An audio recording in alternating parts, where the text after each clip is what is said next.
Meus queridos irmãos, a paz e a graça do Senhor Jesus, falamos ao vivo de Laginha, Minas, com nossas aulas de teologia nível básico. Nós temos aqui os 3 cursos, o básico, o intermediário e o bacharelado. O básico são 36 matérias, cada livro de 6, o intermediário são mais 18 e o bacharel apenas 12. Feito isso, pode se congregar ou agregar essas notas todas, essas cargas horárias, e requerer o curso superior de teologia desde que tenha o 2º grau. Falamos ao vivo de Laginha, Minas, do Centro de Cultura Bíblica Berechite. Estamos ministrando liderança cristã. E falamos na aula passada sobre 2 qualidades, ou 3, importantíssimas para um verdadeiro líder, que é a qualidade da diplomacia e do tato, né? Saber como fazer, como na hora certa, o poder de inspirar outros e também sobre a execução. É preciso traduzir aquelas teorias em ação. A aula de hoje falaremos sobre mais algumas características fundamentais, essenciais do líder verdadeiro. Uma delas é a terapia da audição, aprender a ouvir. E depois falaremos de mais uma. Então, ouvir é uma coisa importantíssima e primordial. Tanto é que alguém disse que o ser humano, Deus, quando criou o homem, criou com 2 ouvidos, só uma boca. Então, é para falar menos e ouvir mais, né? E a Bíblia diz isso lá em Tiago. Tiago, o irmão de Jesus, que dirigiu o concílio de Jerusalém no ano 49, diz: seja pronto para ouvir e tardio para falar, né? Fale menos. E Apocalipse fala muito sobre isso. 7 vezes nas 7 cartas, quem tem ouvidos, ouça. Tem gente que tem ouvidos para escutar, né? Para ouvir. Ouvir significa processar. Escutar, entra cá, sai cá. Passou e passou. Só passa na cabeça, não processa nada, né? Então, ouvir é realmente, às vezes, estar em paciência, né? Você fica ouvindo. Mas o verdadeiro líder é aquele que sabe ouvir. Por isso, muita liderança, muitos pastores, muitos obreiros têm o seu gabinete, onde ele vai ouvir, né? Fazer as audições, ou auscultar o seu rebanho, vai saber o que está acontecendo. Não é só ficar falando. Tem que aprender a ouvir. Tem gente que precisa de falar, né? A ouvir, às vezes, quer falar, precisa de colocar para fora o que está sentindo. Então, a sensibilidade para as necessidades de alguém expressa mais pelo ouvido que pelo falar. Quando se ouve, você está prontificando-se a tentar ou participar da resolução daquele problema. Feliz o homem que dá a impressão de que há bastante tempo para ouvir o problema. O gasto em ouvir é tempo bem investido, né?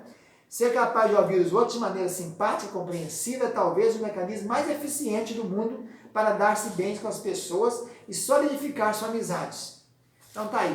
Outra característica apresentada aqui na apostila de liderança cristã, além de ouvir bem, é também escrever, né? A arte de escrever carta. Falando isso aqui mais de Paulo, né? Paulo, uma das maneiras que ele fez para comunicar-se com a igreja, ele escrevia cartas. Ele escreveu 13 cartas do próprio punho dele, ou através de Tércio, através de Lucas, através de alguns de seus discípulos. Inclusive, Hebreus também é tendencioso, e eu creio pessoalmente que foi Paulo que escreveu. Uns acham que é Barnabé, acham que é Apolo e tal. Mas é uma maneira muito interessante, porque ao escrever, você coloca ali no papel coisas que às vezes de pronto você não faz. Até na pregação, na prédica, no discurso, às vezes é muito melhor você escrever tudo, né?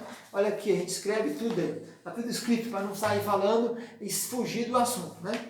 Então, qualquer posição de liderança envolve grande quantidade de correspondência. E as cartas revelam-se por si mesmas, né?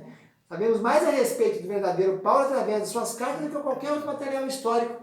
É examinando as cartas dele que você vai extraindo a situação de cada igreja, a situação dos líderes, dos seus colegas de ministério e também da vida pessoal dele. Ele escreveu muitas cartas, né? Mais de 13. Então é importante que a carta seja redigida em termos bem claros, de modo que o conteúdo seja bem entendido. É mais importante que ela contenha o espírito certo, né? E as cartas são um meio insatisfatório de comunicação. Todavia, é um meio que funciona. As cartas formavam um elemento importante no trabalho de acompanhamento de Paulo. Disse de George Whitefield, o grande pregador, né, que pregou aquele famoso sermão lá, um pecador da mão de Deus, irado, após pregar as grandes multidões, às vezes permanecia acordado até as 3 da madrugada, escrevendo as cartas de encorajamento aos novos convertidos. Então essa aula é uma aula pequena que ela falou de 2 qualidades essenciais de um líder, que é escrever cartas, uma coisa importantíssima, e saber ouvir, a terapia da audição. E aí nós vamos assim encerrando essa pequena aula e voltamos depois com novas matérias. Tchau, tchau. Vamos ver se dá mais um.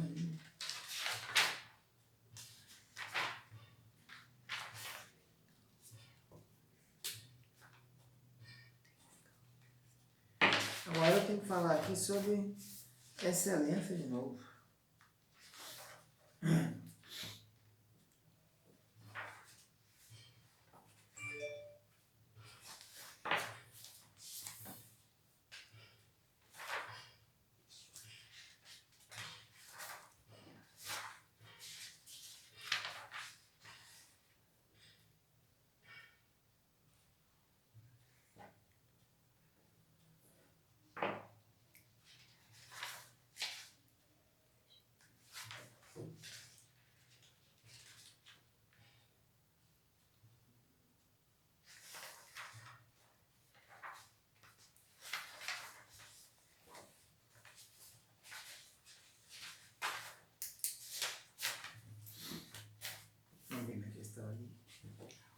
Vê se vai mais um. Mas vai lá, não fica abrindo aí não, vai lá.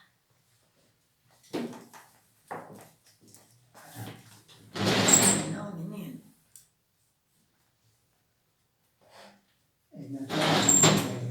Hein? Vai mais uma, eles estão mexendo.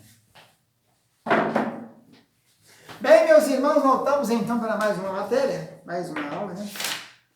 Hoje falaremos sobre 7 maneiras de produzir espírito de excelência. Vamos lá, então. Desliga o telefone, por favor. Tchau, tchau.